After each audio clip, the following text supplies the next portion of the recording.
Dieu promet à Abraham de faire de lui le père d'une multitude. Il lui promet qu'au travers de Sarah, il allait lui donner un enfant. Les années passent et l'enfant ne vient pas.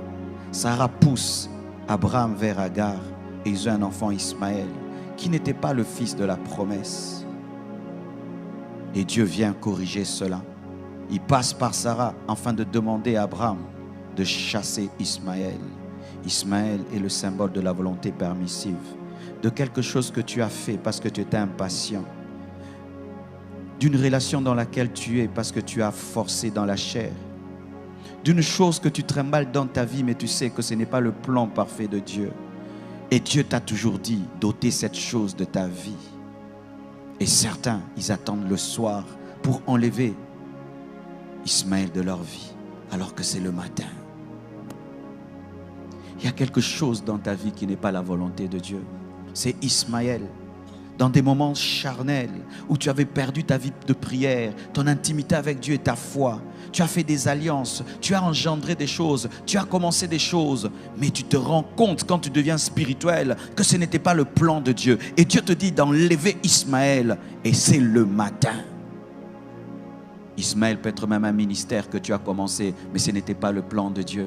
Ismaël, ça peut être un fiancé avec lequel tu es, mais ce n'est pas le plan de Dieu. Ismaël, ça peut être une affaire dans laquelle tu es, mais ce n'est pas le plan de Dieu. Ismaël, ça peut même être une maison dans laquelle tu habites, mais ce n'est pas la volonté parfaite de Dieu. Ismaël est un enfant, mais il n'est pas la promesse.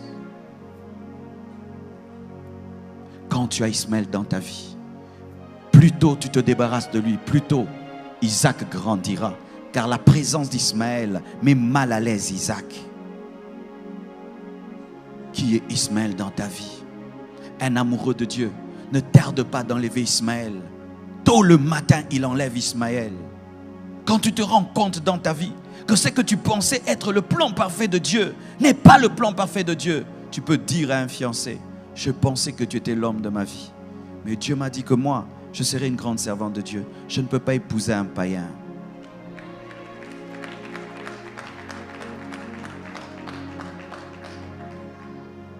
Tu peux avoir commencé un ministère dans la rébellion contre ton père spirituel.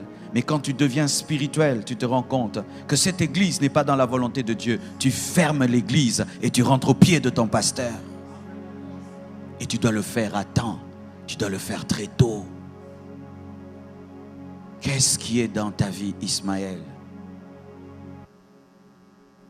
Lorsque tu as Ismaël dans ta vie, voici ce qui va t'arriver. Ce n'est pas Satan qui te combattra, c'est Dieu lui-même qui va te combattre. C'est lui qui sera ton ennemi numéro 1. Il s'opposera à toi jusqu'à ce que tu comprendras que tu n'es pas plus sage que lui. Enlevez vos Ismaël très tôt. Ne dis pas: je vais le faire dans 1 mois, dans 2 mois, dans 3 mois. Le plan de Dieu va prendre du retard dans ta vie.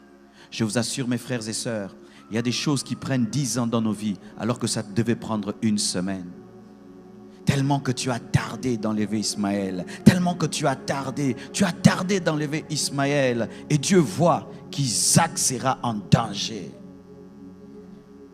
Tant que tu ne lâches pas la volonté permissive, tu ne vivras jamais la volonté parfaite de Dieu. Certains ici, vous êtes dans des relations qui ne sont pas de Dieu. Tu vis dans la même maison qu'un homme qui ne t'a pas épousé. Mais Dieu t'a toujours dit qu'il va te donner ton mari. Mais voici la condition que tu as donnée à Dieu. Donne-moi d'abord mon mari avant que j'abandonne celui-ci. Ça ne marche pas comme ça. Tu lâches Ismaël. Tu dois lâcher Ismaël. Tu dois lâcher Ismaël. Je dis tu dois lâcher Ismaël. Dieu me dit qu'il y a des gens qui sont dans de telles situations, qui sont en train de poser des conditions à Dieu avant d'obéir. Vous allez obéir trop tard.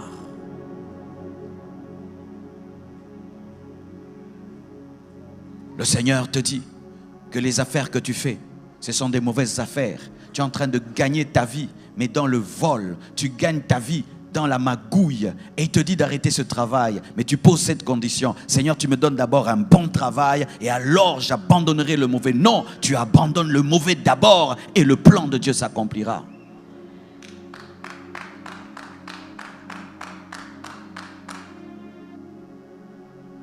Es-tu dans la volonté parfaite de Dieu? La chose que tu as a été engendrée par quoi? Par l'impatience? A été engendrée par la chair? a été engendré par l'esprit, a été engendré par toi-même. Tu as forcé les choses. Et voilà que tu as Ismaël entre tes mains. Un enfant problématique. Jusqu'aujourd'hui, Ismaël est un problème pour Abraham. Ismaël a engendré tous ces gens qui bombardent le monde et qui créent des guerres dans le monde entier. Faites très attention. Obéissez à temps.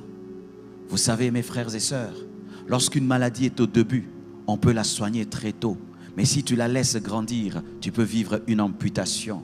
Plus tôt tu obéiras à Dieu, plus tôt Dieu te guérira. Et si tu fais 10 ans, 20 ans, 30 ans avec Ismaël, il fera partie de ta vie. Et le jour que Dieu va l'enlever, une partie de toi sortira.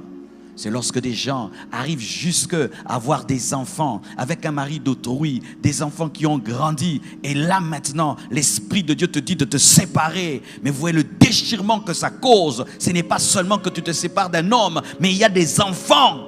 Pourquoi? Tu as tardé d'enlever Ismaël de ta vie.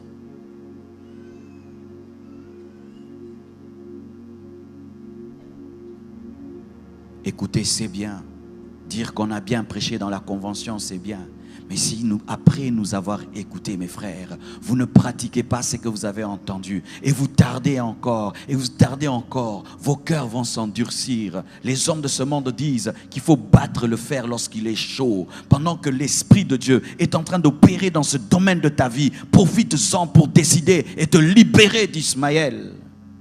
Abraham aimait Ismaël. Ismaël était son fils. Mais quand l'esprit est passé par Sarah pour l'en défaire, très tôt matin, il a obéi. Pourquoi? Parce que s'il faisait 2 semaines, il allait changer d'avis.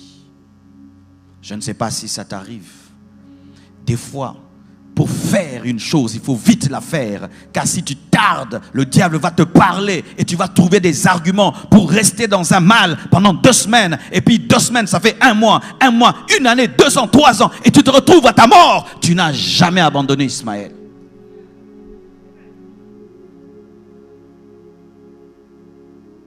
Même si tu vas laisser Ismaël dans le désert en pleurant, pleure, mais laisse-le dans le désert. Même si tu vas te séparer de cette fille en pleurant, pleure, mais laisse-la dans le désert.